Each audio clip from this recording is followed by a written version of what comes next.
In today's video, I want to talk to you about boundaries and how boundaries apply to the service call process, because it really does.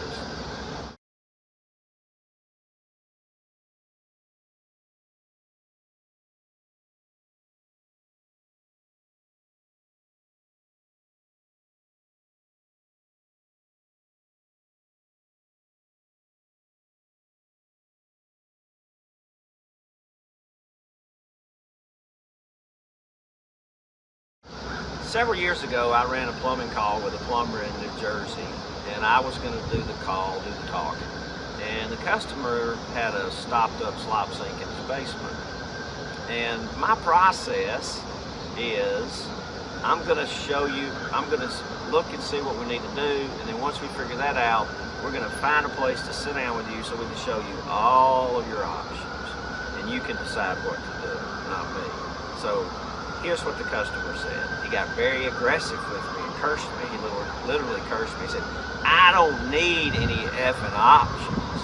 I just need you to snake that slop sink." Obviously, he had this problem before. He knew what he wanted. Probably had it done before. We never had done it. So here we got a problem.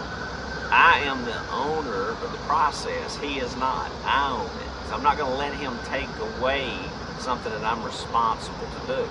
So here's what I did. I just really was nice. I say nice to the guy.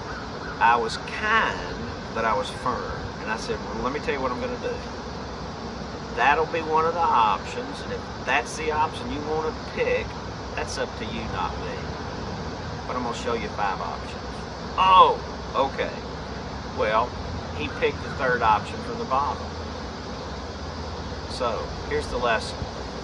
Never ever give up control of something that you own, because when you do, you let in bad stuff. Always control what you own. Hey, I hope this video helped you today. God bless.